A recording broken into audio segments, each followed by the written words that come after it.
right, a very good afternoon, ladies and gentlemen, and I trust that you've had a productive day. What a fantastic set of guests and speakers, and I'm really delighted to bring to you our last panel discussion today. And as we heard a little earlier, this is about looking and debating, rather, co-development investments into project vehicles, so in other words, SPVs versus equity investments directly into the project developer companies. And I'd like to just draw on something that Solomon Asamoah said a little bit earlier. He said that his heart goes out to development companies because they need patient risk capital, because it's a tough environment out there. And I think that basically encompasses what the continent is facing, and of course the models that need to be used to invest in various projects. And the question is, should we see investment into projects? Should it come through at feasibility stage? Should it be last mile funding? Or should we look at money coming and backing overall teams? So we'll be debating this as much as possible. We're going to try and not take up an entire hour, because I know that we are running over time, so we'll try and get through as much as possible. I'd like to introduce my panel now, and I've got Alan Abobiase, Infra Ventures from the IFC. We have Brian Herlihy, CEO of Black Rhino, and we have Tas Anvaripur from Africa 50, the CEO. We also have Sean Long from Endeavour Energy, as well as George Pergamalis, Head of Business Development at Enel. So I welcome all of you to our discussion today. And I think we need to start off, and we had this debate before we came in here, you know, are we pro SPVs into projects? Are we pro looking at co-development, financing, and so forth? And basically the outcome was that everyone is pro both, and we need both. We need a mixture of both. So Alan, I'd like to start off with you, and you can give us a sense of which model you prefer. Well, thank you very much. I run IFC Infra Ventures globally, which is project development fund, doing co-development, project development of private infrastructure globally, with a strong focus on Sub-Saharan Africa.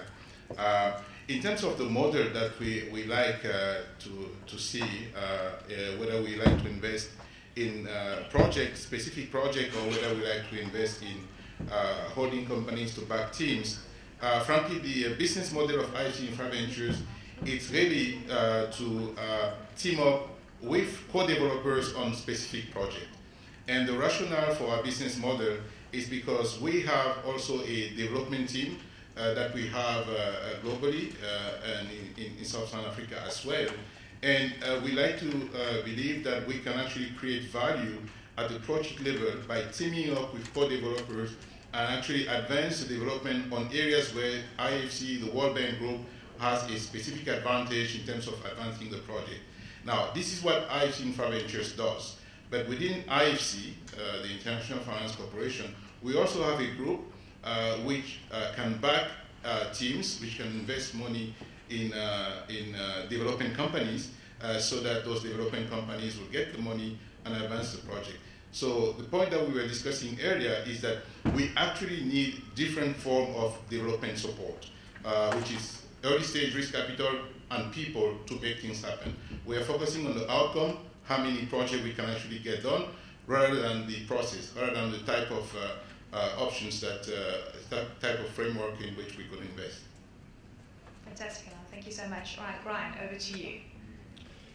Okay, so for me it's easy because I am a product development company, so the shareholders pay my salary, so I do like that form.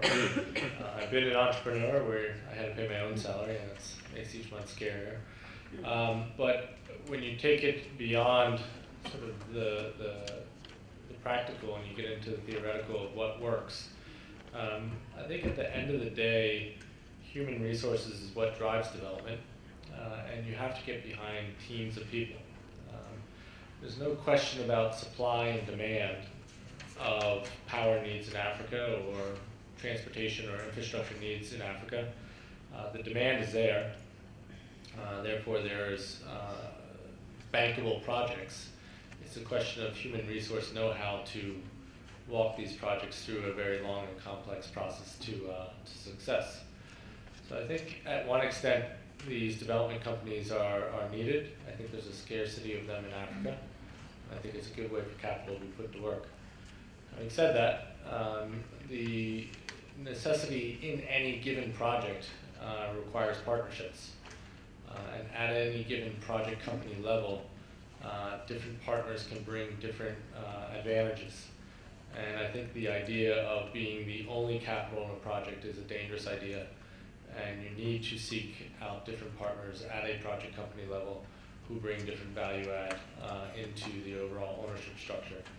So we are a development platform company owned by Blackstone. We deploy their capital in projects, but at a project company level, we only work through partnerships. So there's no project that we own 100% of.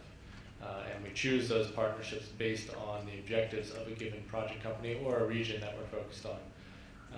And try to add the value that ultimately will make us successful on a given project. So it's a positive view on both.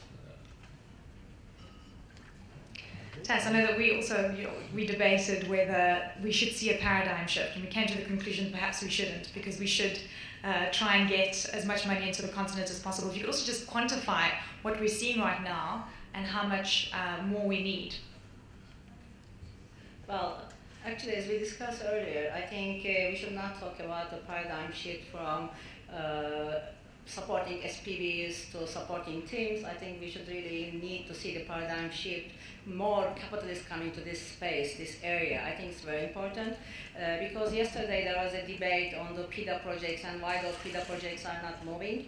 And I explained during the yesterday panel that actually what is available from the development finance institutions for the continent to develop projects, which is used only for the early stage preparation of the feasibility studies or early designs, is $80 million per year.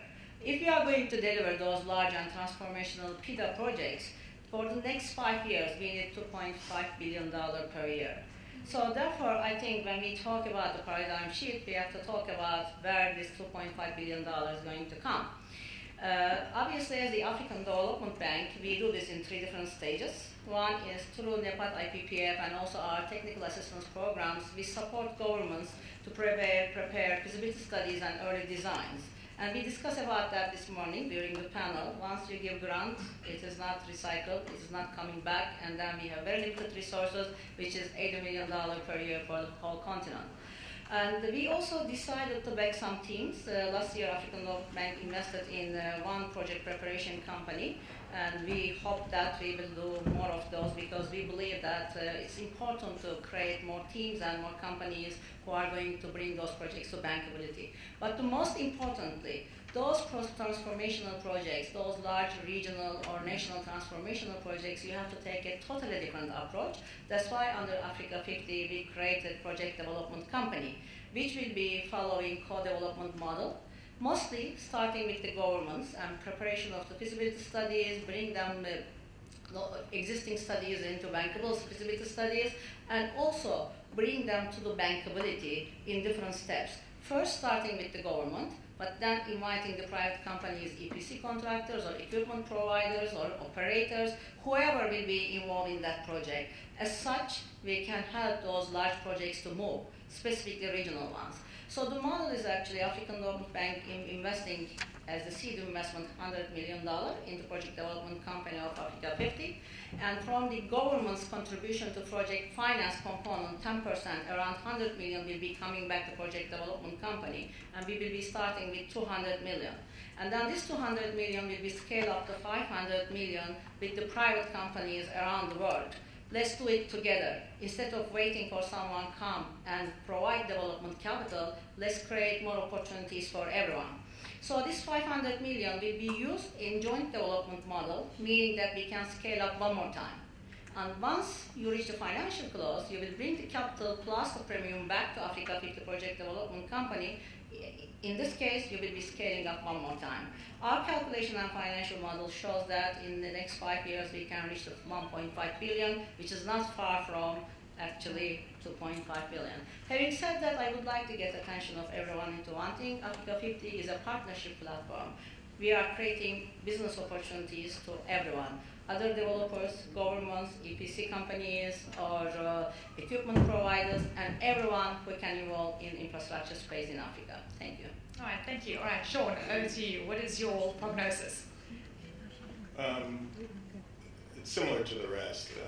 We, as Brian mentioned, we have lots of capital for development. We have lots of capital for equity investment, but each project is different. And so as a result, we're not the smartest ones in the room. Every deal we partner on, and we partner with competitors, we partner with equipment suppliers, we partner with local developers. It really depends on what makes sense. We've even backed a platform company with respect to a project that we were particularly interested in and funded their GMA for a time. Now, when we do that, we also think about whether we're creating a particular competitor for other projects we may be interested in. But what stage do you aim? Well, this is what I was getting to. But the reason we are flexible is because my main interest is investing capital in projects that are attractive as fast as possible. So we're odd. We're sitting here. If I could invest money today in projects that are ready to go, I would. And this kind of dovetails on some of the earlier panels on how long development takes. My interest is getting to projects that get done as quick as possible with attractive returns, which is why we're creative and flexible in terms of how we partner up with folks. So either model works for us. It's more driven by the opportunity itself. All right, George, what is your view? I thought we were going to have a debate, differing views. I'm sorely disappointed. Am I supposed to be the one to carry out the well, you torch are Greek. of It's your the nature debate? to fight, right? So, well, I guess that given that, I represent Enel Green Power, which is the renewable arm of a large utility. So I guess our role, generally speaking, in projects is that of the sponsor. You see, considering that we have the manpower and the expertise and the financial capacity and what have you to be able to do both, we actually do both in different scenarios. So, for example, let's take the renewable space, which is what I look into. In South Africa, there's an abundance of projects, relatively high quality of developers, of financial institutions. You don't need to go early into the project. You don't need to take development risk. You can find projects in the market. You can invest in either layer, etc., etc. In other places in Africa, this is not the case. So we make the decision then, to basically be the project preparation facility, if you wish, although we're not mandated by some kind of charters for this. And we basically focus on the project preparation on the side of the developer. We recognize that there is a need for somebody to talk to the government and tell them, how things maybe should be packaged, but also on the developer side, somebody would need, need to basically sit with them and tell them how to run their wind measurement campaign, how to design the capital structure, how to procure the goods and services and what have you, in order to one day arrive at a project which is bankable, and can go into operation for good. And considering that we are the ones that actually also take care of the operation for the long term, this, we have a vested interest in getting it right early on. I guess I didn't necessarily promote the debate concept that you wanted, because we actually do both, but more often we go into project level. Fantastic. Okay, and I'd like to get just to you to comment on a few of the numbers that Tas gave through to us. I mean, just to confirm, $80 million coming through at feasibility stage on the continent. Tas, is that the number you gave? What is your view on this? I mean, how do we? This is just such a small number, and we're debating, the big $95 billion that we keep hearing about in terms of infrastructure need on the continent. So it's true that the numbers may vary. I mean, there is a consensus which is based on a relatively old study from the African Infrastructure Country Diagnostic led by the World Bank and other donors on the investment requirement in Africa infrastructure. I think everybody is hearing about $90 billion plus, 95, maybe $100 billion annually a year, and half of this investment required in the power sector, so big numbers, and less than half of it has been invested. So there's a huge investment gap. But that's the investment gap based on the needs. But what we see on the ground in terms of the project that are getting done is relatively small. But I have to say that we haven't seen a lot of project development resources in terms of risk capital, early stage risk capital coming into the continent. But the money is available, it's not been invested. If you look at folks like Black Rhino, which is backed by Blackstone with huge amount of money, you look at Endeavor, backed by Denon Capital with huge pool of money, these guys are willing to spend development capital. The question is, where do we find the right project that these guys believe that they can take to financial close relatively quickly? On our side at IFC Infra Ventures, we have only $150 million of development capital that we can deploy fairly quickly. I like to say to everybody that if we find the right project to deploy that money, IFC will give us much more money because we have the balance sheet to fund billions of dollars of infrastructure projects in the continent. So I think the issue really, again, is not really the money. The money is there, although we want to see a bit more early stage risk capital coming in. But if we have a proper conducive environment, investment climate, I think we're going to see a bit more money coming into that. And we welcome the Africa 50 initiative that's going to be also in the market trying to push projects together.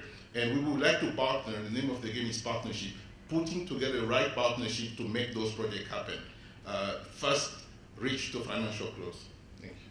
Fantastic. Okay, Brian, I know that you were talking earlier offline with regards to being interested in Greenfield projects. And just speaking to what Alain just said, he was talking about bankable projects. Are you sitting on money and you're looking for bankable projects? What is the status of things that you're looking at right now in terms of investment? Yeah. No, I think yes, we're looking for bankable projects, but I think more so we take concept through the Greenfield process and then through investment into operations, primarily because we find that the deals we get involved in, having control over the project agreements, can permit us to move faster through a process as opposed to stepping into a program that already has a lot of different interests involved. I think at the end of the day, if you think about project development in its simplest form, you are solving backwards for a problem. You need to provide a service to an off-taker, whether that's the transportation of fuel or the off-take of power or the like. And then you need to figure out how you're going to build this in a way that is palatable to all the stakeholders. So that requires environmental investment, it requires social investment, it requires the delivery of a quality product in a way that meets the bankable requirements of the lending facility and your investors. So for us to be able to go in Greenfield, we understand what those components are and we can put together our models so that it covers all of those different costs and then determine whether it's meeting our investment hurdles or not. So we are open to coming into others' projects, but we often find that we take projects from our own conception on an unsolicited basis to governments to see if there's a match. Interesting. Okay, Sean, I saw you agreeing. Well, yeah, I can echo Brian's concern about projects that have been advanced. And actually our experiences, again, my mantra today is that I like to invest our capital as soon as possible. Sometimes that means a greenfield project, oddly enough, can get done quicker than a project that's been kicked down the road, because sometimes mid-stage or advanced projects have bodies buried that you don't necessarily know where they are when you enter, and that can delay a project and create problems for a project that you then have to solve. And it takes time. We have an example of that. For example, our Ghana 1000 project, which we teamed with GE, was essentially a greenfield project, and it's moving very quickly to fruition, even with all the, it's a large project. So it depends on greenfield versus advanced project. It really depends, and we like to take a view on whether or not that project we think can get to the finish line financial close sooner rather than later. What is the success rate? It's Africa, so you heard about 7 years and 8 years. We don't have 7 or 8 years of development time frame. At least I don't. Company might. But we're trying to, I've been doing this for a long time. I've been stomping around Africa since about 1996 or 7 or so. And you've seen an improvement, I hope. And there's definitely a lot more activity. The question is, the need's there, so how can we get the projects done? And the money's there. And I think in terms of having more development capital, I think someone alluded to it, there's plenty of capital in the world. There just needs to be a demonstration of success. So when you saw South Africa demonstrate the success in their renewable IPP program, which I was involved in the early stages, then there was a massive flood of capital. And so I think, real lesson, I think the rest of Africa should take heart to, is that let's demonstrate some success. Let's not get caught up in nickeling and diming a project and trying to get the best returns that they can, because they will over time. China went through that. I started in business in China. China, when you first started involved with central government approval, today you wouldn't even think about going for central government approval in China for projects. So demonstration of getting projects done is the key. Great. George, what is your experience? What has your experience been by way of the SPV model versus co-development? Have you seen one being a lot more successful than the other? And have you seen a difference that would make you prefer one model to the other? I wouldn't say that the eventual success depends on that. But I can limit myself in saying what perhaps things that could have gone wrong you can prevent by going to the project level, for instance. Well, first of all, the obvious thing for somebody that is not attached to a specific developer or a specific project is that, but you can cherry pick. So you can select from the market the best projects and make your own portfolio, which for us is essential, especially if you go into competitive processes, like the renewable program in South Africa. You gotta know that you're going in with the fastest horses. Then, aside for sort of things that people need to do, buttons that people need to sort of tick for the project development phase, I believe that somebody can actually add a lot of value, especially in countries other than South Africa, about procurement, lowering the cost, for instance, not by saying to people, buy from him as opposed to him, but also by explaining, you don't need to ask for a huge battery here. I mean, it's technically not what you need, right? Etc. etc. So I can give you plenty of examples, for example, from municipalities in South Africa who don't know what they should be looking for. So they come out with an RFI, which is like from Mars, and then you go, and it would cost like zillions, and then you go and sit and explain to them, what it should be, and immediately the cost is coming down. The project execution time frame is accelerated tremendously, and so on and so forth. We also find it useful for partnering strategy, because you go in early on and you say to people, you can have this equity partner, this financing partner, this DFI helping you, and immediately you create precisely what we're talking about, this team of institutions that will see the project through to the end. We've also done the other version of investing, so in companies, in teams, as it was said. That also plays out, but it really comes down to, as extensively really discussed already, it really comes down to the specifics of each opportunity, each industry, each market, each moment. We make a choice on a case-by-case basis.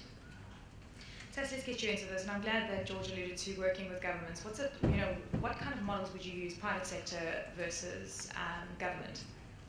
Tess, over to you. Well, I think we come back to the first point. We need all. Yeah. We need to work with everyone. But for Africa 50, we specifically created the model because it's going to specialize in very large and transformational projects, as I mentioned earlier. And Africa 50 itself being a public-private partnership, I think it is very important to have Africa 50 in the middle as the Ansberger between the governments and also private parties and move things. I can give you an example because Africa 50 already did his first pilot project, which was a railway project from Mombasa to Kigali. And it has 7 different components and also 3 other branch outs possible. So when you look at it is 2,000 kilometers, maybe it can even go to 2,500 kilometers, and the total cost of the project is around 14 billion. We all know that in the market today, everybody thinks that this type of projects will never happen in Africa. And what we did was we basically divided the development phase into 2. First phase, Africa 50 worked with 3 governments, and we brought all the studies at the same level. First synchronization, and look at the early design, and then decide what will be the early design including, and then prepare a bankable business plan. And the second phase will be starting soon. In the second phase, we will be inviting private parties to join us, so we can basically take the project to the financial bankability and commercial bankability. So this is the way Africa 50 will be working on the project development side. First with the governments, then with the private sector, basically with all. And it was interesting because we reached the end of the phase 1 very quickly, in 6 months. This happened only because everybody was 100% committed. The project was followed by the presidents of the countries, and obviously if you are meeting with the presidents every 4 weeks or 6 weeks, you cannot go and tell them, I'm sorry, sir, I'm late. So everybody was committed, and the leading side from each country, leading party from each country was the finance ministers, not the infrastructure ministers. And they were coordinating in the back with their line ministries. So this was a very interesting way of doing business, and each meeting actually we were going on every single item decided and agreed in the previous meeting and what was the delivery. So again, the commitment of all parties, and I think as such we can achieve more projects in the continent in that size. I see you agreeing with that. Yes, most of the time, large pieces of infrastructure are public-private partnerships where you have to work with the government and find different ways to have the party which is the best able to manage certain risk or provide certain services will do it. Especially in sectors which are less commercial, such as, let's say, the transport sector, in the road sector. I just saw my friend Uche coming in. We were looking at some bridge project in Nigeria where we were thinking about bringing in the private sector capital, but also some level of government support in terms of subsidies at a certain level to make the overall project bankable. So project development, in that sense, it's about bringing the parties together and find a bankable structure that you could then sell to the lenders. And now, in the power sector, it's most of the time a bit more commercial, and you can actually do most power projects today without government subsidies. And then you need maybe government support for the offtake, etc., etc. So again, in private infrastructure, you need government. But we have to do something. We have to say something. I think it's Solomon who said it earlier. Not all infrastructure projects will be suitable for private sector support or private sector participation. Let's face it, there's still a lot of work that could be funded by the government, and we cannot hold Africa to a different standard in the sense that saying that most of the infrastructure projects today should be financed with private money. I think there's some pieces that the government should do, and then the most commercial pieces, power, ports, for example, certain kind of port, I think the private sector would be a bit more actively involved in doing those projects and pipelines. Okay, Doing business in Africa, you can't afford to be without Africa Investor.